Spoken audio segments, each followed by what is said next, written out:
brought to you by Silver Pumps. Top quality और consistent performance के लिए सिर्फ सिल्वर पंप्स नाम याद रखना। लेकिन कठिन परिस्थिति है। बाड़मेर की राजनीति के अंदर बीजेपी का बहुत बुरा हाल है। चाहे विधानसभा चुनाव ले लीजिए, जहां पर अगर इस आपका जो एरिया है उसके अंदर 2 सीटें हैं, 2 निर्दलीय है, चाहे रविंद्र सिंह भाटी है, प्रियंका चौधरी है। फिर लोकसभा का चुनाव आया, बीजेपी का क्या कुछ हाल हुआ, एक बहुत बड़ा टास्क है। मैं आपको बताना चाहूंगा कि भारतीय जनता पार्टी कार्यकर्ता बेस्ड पार्टी है। यहाँ कोई व्यक्ति विशेष के कारण संगठन चलता है ऐसा नहीं है। और कार्यकर्ता बेस्ड पार्टी है तो फिर यहाँ कार्यकर्ताओं के हजारों की संख्या में हमारी टीम है। और जब कार्यकर्ता अच्छा मन बना करके क्षेत्र में लगता है तो फिर उनके सामने कोई समस्याएं टिकती नहीं है। तो अब मुझे मेरे कार्यकर्ताओं पर पूरा भरोसा है। मैं आपको उदाहरण देकर के बता सकता हूं कि गुड़ामालानी का आप उदाहरण दीजिए। लोग कहते थे कि गुड़ामालानी की सीट बीजेपी जीत नहीं सकती, लेकिन कार्यकर्ता जब ताकत के साथ लगे तो गुड़ामालानी सीट जीते हम। ऐसा ही उदाहरण आप चौटन विधानसभा का लेकर के देख लीजिए। वहां कार्यकर्ता जब एक ताकत के साथ लगे तो चौटन विधानसभा भी हम जीते। तो अब जो जिस प्रकार की बाड़मेर की स्थिति है वो बहुत अच्छी स्थिति है। जो दुनिया की नजरों में या दुनिया के मुंह पर जो चर्चा चलती है कि बाड़मेर कमजोर है, बाड़मेर कतई कमजोर नहीं है। यहाँ का कार्यकर्ता बहुत उत्साही है और एक ताकत और एक हिम्मत के साथ क्षेत्र में लगता है तो फिर इनके सामने किसी भी प्रकार की। एक लड़का जिसकी उम्र 13 या 14 साल थी और उसे अचानक ही संघ के बारे में जानकारी मिलती है और उसके बाद में ऐसा लगाव होता है कि 9th क्लास के अंदर पढ़ाई छोड़कर संघ ज्वाइन कर देता है। संघ की शाखाओं में जाना, तमाम चीजों को लेकर आखिर, और उसके बाद में लगातार संघ के अंदर 10, 15, 20 साल का कामकाज और उसके बाद में बीजेपी के संगठन के अंदर एंट्री, सरपंच बनना और उसके बाद में तमाम नए नए दायित्व। और आज आप देखिए उसी लड़के को एक बड़ी जिम्मेदारी मिली है बतौर बाड़मेर के बीजेपी के जिला अध्यक्ष।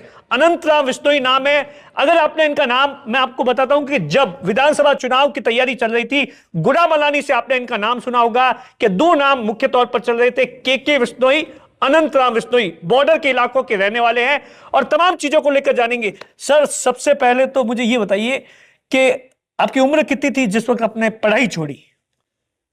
मैं आपको बताना चाहूंगा कि पढ़ाई छोड़ने का कोई पर्पस नहीं था, लेकिन मैंने 12th पास करने के बाद मैं संघ के काम के लिए निकल गया था।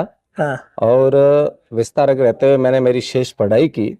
मैंने संघ के विस्तारक और प्रचारक रहते मैंने बीए की, एमए की, बीएड की, सारी पढ़ाई मेरी उस कार्यकाल में होती है। लगाव कैसे हो जाता, संघ से कैसे इंप्रेस हो जाते हो, ये थोड़ा उसके बारे में लोग जानना चाहेंगे कि ऐसी कौन सी बात आपको अच्छी लगी कि आपने मतलब घर बार छोड़कर, मैंने तो आपके रिश्तेदारों से पता भी किया है, मतलब आपके दादाजी को तो इस बात का भी डर था कि साहब संघ में चले जाएंगे तो शादी नहीं होगी, तमाम चीजों को लेकर कैसे लगाव हुआ?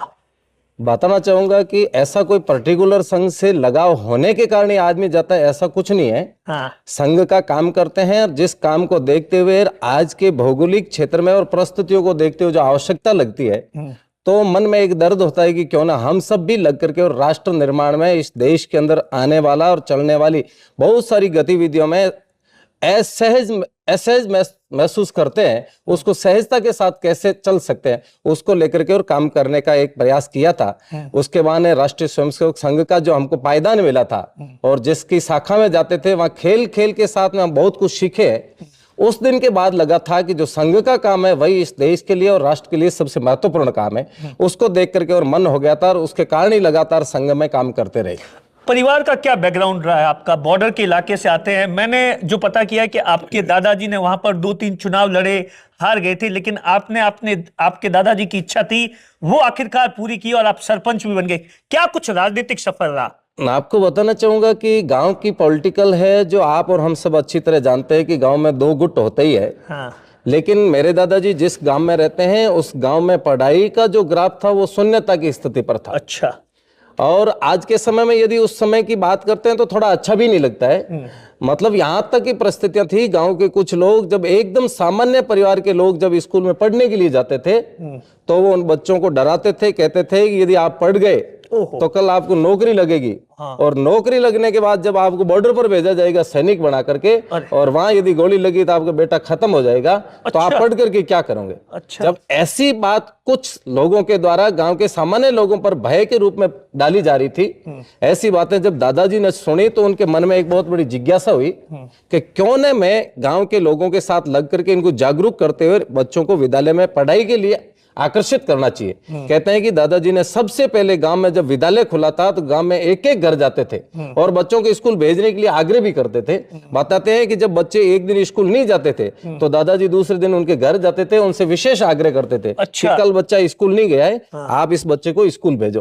उस पायदान पर वो काम प्रारंभ होता है। धीरे धीरे पंचायती राज के इलेक्शन होते हैं, गांव में उनके किसी के सामने कोई तो चुनाव लड़ने वाला चाहिए, तो दादाजी ने चुनाव लड़ने का प्रयास किया। गांव के लोगों की इच्छा भी थी और कहते हैं कि एक नहीं 3-3 बार पंचायती राज के मेरे दादाजी इलेक्शन लड़े और बड़ी मजबूती के साथ इलेक्शन लड़े। और ऐसा सुनने में आ रहा है कि मेरे दादाजी कभी ज्यादा मतों से हारे नहीं। एक बार 5 मतों से वो पीछे रह लिए, एक बार 50 वोटों से रहे, एक बार 24 वोटों से रहे। अब हो सकता है उसके पीछे क्या कारण रहा होगा, क्या नहीं रहा होगा, वो मैं नहीं जान सकता, लेकिन हमेशा इतने मतों से ही हमेशा पीछे रहे। फिर संघ के अंदर आपको बड़ी बड़ी जिम्मेदारी मिली, जालोर के अंदर तमाम चीजों को लेकर, तो संघ को लेकर तमाम तरीके से कयास और जो उसके बारे में बातें फैलाई जाती है, उन तमाम चीजों को लेकर क्या कुछ कहना चाहोगे? मैं आपको बताना चाहता हूं कि जब संघ का काम करते थे, उस समय राजनीति का जुनून किसी भी प्रकार का दिमाग में नहीं था। संघ का काम करते थे तब डायरेक्टली केवल और केवल एक संघ का ही काम दिखता था, बाकी किसी भी प्रकार के काम नहीं दिखते थे। हर आम आदमी के पास जाना, उनसे मिलना, परिवार के लोगों से चर्चा करना, संघ में लेकर के आना, संघ की शाखाओं में खेल खेल के माध्यम से व्यक्तित्व निर्माण करने का काम था। और वो काम इतना अच्छा लगता है कि आज भी जब संघ की शाखा देखते हैं तो हजारों काम छोड़ करके शाखा में जाकर के खेलना प्रारंभ कर लेते हैं। और उसके साथ साथ जब काम करते हैं तो संगठन का सिस्टम है कि जैसे जैसे काम करने की ताकत बढ़ती है तो उसके साथ साथ जिम्मेदारी भी बढ़ती है। तो संघ का काम करते रहे, वैसी वैसी जिम्मेदारी बढ़ती रही। फिर राजनीति के अंदर अचानक की एंट्री कैसे हुई संगठन के अंदर? राजनीति की यदि चर्चा करते हैं तो संगठन में जब काम करते थे और जब 2010 में मैं घर लौट गया था प्रचारक जीवन से, तो घर लौटने के बाद मैं बाड़मेर जिले का मैं जिला शारीरिक शिक्षण प्रमुख भी बना हूं। और मैंने गांव में एक निजी विद्यालय भी प्रारंभ किया। कहते हैं कि जब मेरे गांव की राजनीति के बारे में यदि चर्चा करते हैं तो फिर ये ध्यान में आता है कि गांव के अंदर एक ही परिवार का एक ही व्यक्ति लगातार सरपंच बना आ रहा था। लेकिन जब मैंने गांव में विद्यालय खोला और उस विद्यालय की मार्फत मेरे हर परिवार में जाना हुआ। मेरा एक सिस्टम था कि बच्चे स्कूल में आते थे, छुट्टी के बाद मैं बच्चों के साथ साथ उनके घर में भी जाता था और गांव का एक भी ऐसा घर नहीं था जिसमें मेरा व्यक्तिगत संपर्क नहीं था। और धीरे धीरे विद्यालय का काम चला जा रहा था, मैं भी काम किए जा रहा था और इधर संघ की मेरे पास जिम्मेदारी भी थी। लेकिन 2014 का जब गांव का इलेक्शन आता है सरपंच का, तो गांव के बहुत सारे लोगों ने मिलकर के और कहा कि आपको सरपंच का चुनाव लड़ना पड़ेगा। तो मैंने एक बार तो रियलिटी में मना कर दिया था कि मैं संघ का काम कर रहा हूं इसलिए मैं चुनाव नहीं लड़ूंगा। लेकिन कुछ गांव के लोगों ने संघ के वरिष्ठ अधिकारियों से बात करके और उनसे कहा कि आप इनको दायित्व मुक्त करिए, हम है जो इनको गांव का इलेक्शन लड़वाएंगे। तो फिर मेरे को संघ की जिम्मेदारी से मुक्त किया गया और मैं गांव के सरपंच का इलेक्शन लड़ता हूं। गांव के जितने भी मेरे विद्यालय के अभिभावक थे उन्होंने ये तय किया कि ये कोई और चुनाव नहीं लड़ रहा है, ये हमारे पेट का बेटा चुनाव लड़ रहा है। अपना बेटा मान करके सारे लोग लगे और पहली बार मैं उस गांव में सरपंच बना। और उस सरपंच बनने के कारण फिर राजनीतिक क्षेत्र में मेरा जाना होता है, तो फिर संघ की जिम्मेदारी से मुझे मुक्त कर दिया गया। तो उसके बाद लगातार आप संगठन के अंदर एक के बाद एक पद मिलता था। वर्तमान के अंदर आप प्रदेश मंत्री थे और प्रदेश मंत्री से मतलब ऐसा नहीं लगता डिमोशन हो गया है, प्रदेश से जिला में आना, या फिर ये क्या बोलेंगे इसको? मैं आपको बताना चाहता हूं कि जब मैं संघ का जिला प्रचारक था और जिला प्रचारक से वापस मैं लौटता हूं तो मुझे जिले का शारीरिक शिक्षण प्रमुख बनाया जाता है।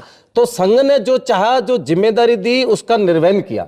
हमने जीवन में यही सीखा है कि पद महत्वपूर्ण नहीं है, संगठन महत्वपूर्ण है। संगठन क्या चाहता है वो काम करना ही हमारे लिए सबसे महत्वपूर्ण है। मैं तो ये आपको खुल करके कहता हूं कि आज मैं प्रदेश मंत्री हूं, यदि संगठन मुझे बूथ का अध्यक्ष बना करके बैठाता कि आपको एक बूथ पर जाकर के काम करना है, मैं एक बूथ पर जाकर के काम करता। मेरे मन में किंचित मात्र भी भाव नहीं आता कि मुझे बूथ अध्यक्ष क्यों बना दिया, क्योंकि संगठन है, संगठन ही सर्वोपरि है। संगठन ने जो चाहा वो हम करने के लिए तैयार है। यदि आज भारतीय जनता पार्टी कह दे कि आपको बीजेपी छोड़ करके और वापिस संघ का काम करना है या सीमा के क्षेत्र में चलने वाले संगठन में काम करना है, तो मैं वहां जाकर के भी काम करने के लिए तैयार हूं। लेकिन कठिन परिस्थिति है बाड़मेर की राजनीति के अंदर, बीजेपी का बहुत बुरा हाल है। चाहे विधानसभा चुनाव ले लीजिए, जहां पर अगर इस आपका जो एरिया है उसके अंदर 2 सीटें हैं, 2 निर्दलीय है, चाहे रविंद्र सिंह भाटी है, प्रियंका चौधरी है। फिर लोकसभा का चुनाव आया, बीजेपी का क्या कुछ हाल हुआ। एक बहुत बड़ा टास्क है मैं आपको बताना चाहूंगा कि भारतीय जनता पार्टी कार्यकर्ता बेस्ड पार्टी है। यहाँ कोई व्यक्ति विशेष के कारण संगठन चलता है ऐसा नहीं है। और कार्यकर्ता बेस्ड पार्टी है तो फिर यहाँ कार्यकर्ताओं के हजारों की संख्या में हमारी टीम है। और जब कार्यकर्ता अच्छा मन बना करके क्षेत्र में लगता है तो फिर उनके सामने कोई समस्याएं टिकती नहीं है। तो अब मुझे मेरे कार्यकर्ताओं पर पूरा भरोसा है। मैं आपको उदाहरण देकर के बता सकता हूं कि गुड़ामालानी का आप उदाहरण दीजिए। लोग कहते थे कि गुड़ामालानी की सीट बीजेपी जीत नहीं सकती, लेकिन कार्यकर्ता जब ताकत के साथ लगे तो गुड़ामालानी सीट जीते हम। ऐसा ही उदाहरण आप चौटन विधानसभा का लेकर के देख लीजिए। वहां कार्यकर्ता जब एक ताकत के साथ लगे तो चौटन विधानसभा भी हम जीते। तो अब जो जिस प्रकार की बाड़मेर की स्थिति है वो बहुत अच्छी स्थिति है। जो दुनिया की नजरों में या दुनिया के मुंह पर जो चर्चा चलती है कि बाड़मेर कमजोर है, बाड़मेर कतई कमजोर नहीं है। यहाँ का कार्यकर्ता बहुत उत्साही है और एक ताकत और एक हिम्मत के साथ क्षेत्र में लगता है तो फिर इनके सामने किसी भी प्रकार की समस्याएं टिकती नहीं है। लेकिन पंचायती राज चुनाव के अंदर बीजेपी की यहाँ दाल गल नहीं पाती। आप देखो ना, लगातार कांग्रेस एक के बाद एक, चाहे सत्ता बीजेपी की हो तो भी कांग्रेस। अब यदि आप ऐसी बात करते हैं तो मैं आपको एक उदाहरण देकर के बताता हूं कि जब भारतीय जनता पार्टी की स्थापना होती है उस समय भारत में भारतीय जनता पार्टी की स्थापना क्या है, स्थिति क्या थी। तो धीरे धीरे भारतीय जनता पार्टी अपने आप में बहुत मजबूत हुई और 2014 से लगातार डबल इंजन की सरकार भारतीय जनता पार्टी की है। तो फिर बाड़मेर जिला हमारे लिए कोई बड़ी चुनौती नहीं है। इसलिए हमारे जो कार्यकर्ता है वो बहुत उत्साही है। और जब कार्यकर्ता एक हिम्मत के साथ क्षेत्र में लगेगा तो कोई पंचायती राज इलेक्शन हमारे सामने कुछ नहीं है। गुटबाजी बाड़मेर जिले में मैंने कभी गुटबाजी नहीं देखिए ना, कैसे गुटबाजी नहीं है। जब विधानसभा का इलेक्शन था, प्रियंका चौधरी के लिए तमाम तरीके से कैलाश चौधरी की गुटबाजी हो, जब लोकसभा का इलेक्शन था तब गुटबाजी। तो गुटबाजी तो हमेशा पार्टी के अंदर छोटी मोटी तो होती है। मैं आपको पूरे विश्वास के साथ कहना चाहता हूं कि पार्टी के अंदर कोई गुटबाजी नहीं है। पार्टी के जितने भी तमाम कार्यकर्ता हैं वो अपनी एक मेहनत के साथ क्षेत्र में लगते हैं और काम करते हैं। कार्यकर्ताओं में कोई गुटबाजी है ही नहीं और न पार्टी के अंदर ऐसी गुटबाजी होगी। आप गहलोत सरकार के दौरान मैंने सुना है कि जेल में भी गए थे, कोई किसी चीज को लेकर आपने विरोध प्रदर्शन किया था, ऐसा कुछ भी है?